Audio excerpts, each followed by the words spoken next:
Chapter 21. The Lord's Efforts of Love.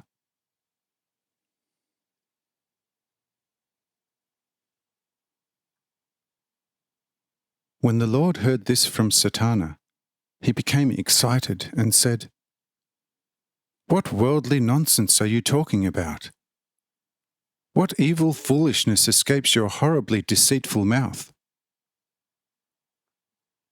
If it would be as you said, see, there would be no earth, no Adam could walk on it, no sunshine on the firmament, and no moon and no other star could decorate in the face of the earth in the endless, wide space of creation.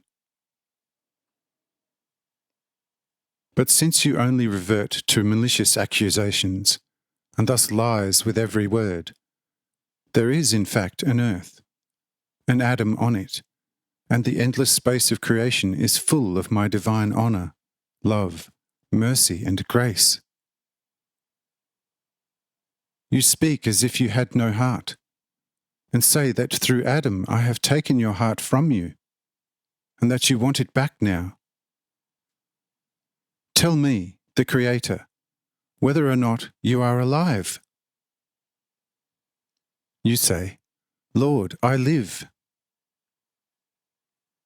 Could you then live without a heart, which in every being must be the foundation of all life, without which no life is conceivable?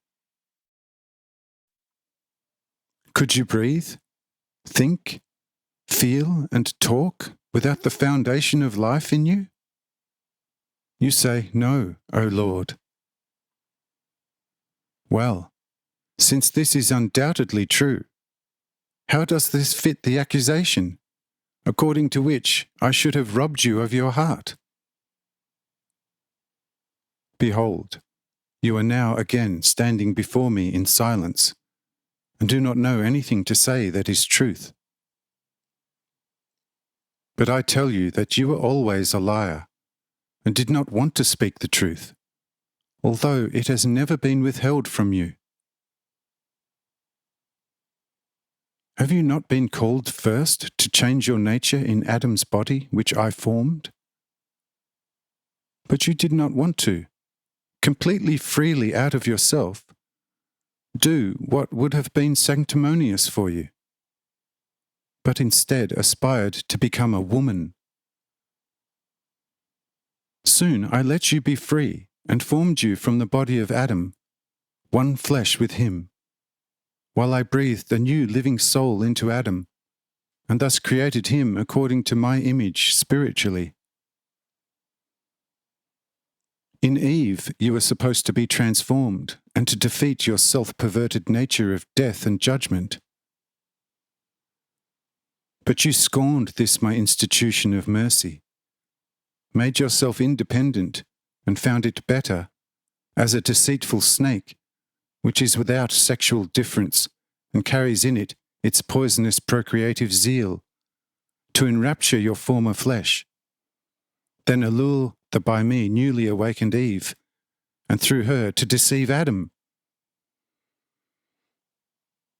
Tell me, have I taken your heart through Adam? Your silence is only external, but I can see your inner fury, which says, "Yes, I have the heart of Adam and Eve together in me." Nevertheless, I do not want you, God, for I hate you on my own authority, because you do not want to make me the autocratic ruler and omnipotent player. Behold, these are your words. You also think that I cannot impossibly love you because I do not grant you what you desire. But I tell you, my aim is the eternal preservation of all things, and that is the eternal work of my love. But you only want to destroy everything. If so, I of course cannot love you ever in this way, as you want to be loved in this fully conceited manner. But I love you nevertheless. For what I have done so far, I have done for your sake, and will still do the greatest. If you then still ignore my eternal love, then my love for you will come to an end forever, and I then will show you what an all-angry God is capable of.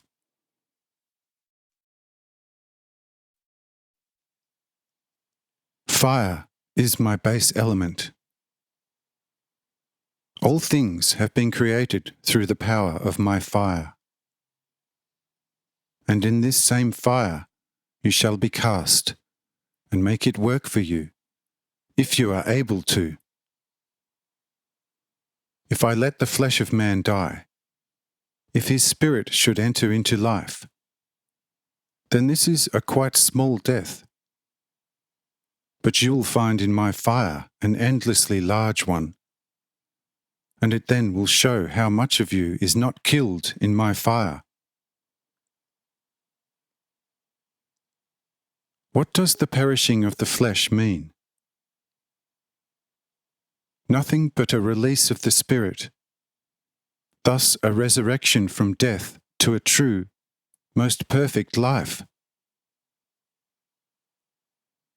But will your big death and downfall from me into the fire also give you a new resurrection? For this question I absolutely do not find an answer within me, because I then want to leave you entirely to yourself and not do anything for you. And after eternities it will then show what has become of you by your own power.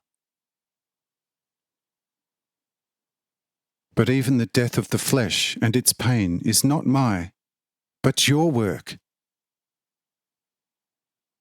But I nevertheless will know how to protect my own from any adversity, and will take their body in such a way that they never ever have to complain about it. Even the creature aspect between me and them, I will know how to bring it into such a balance that people will grow into true brothers for me. But then also the final time will have come for you. So that you can realize that I also can use your pernicious counsel without disturbing my order. Advise me, so that you can never say that I do not take note of any external advice, since I am sole ruler. Thus speak, so that I can fully show you how I act for the good of all of creation forever. Amen.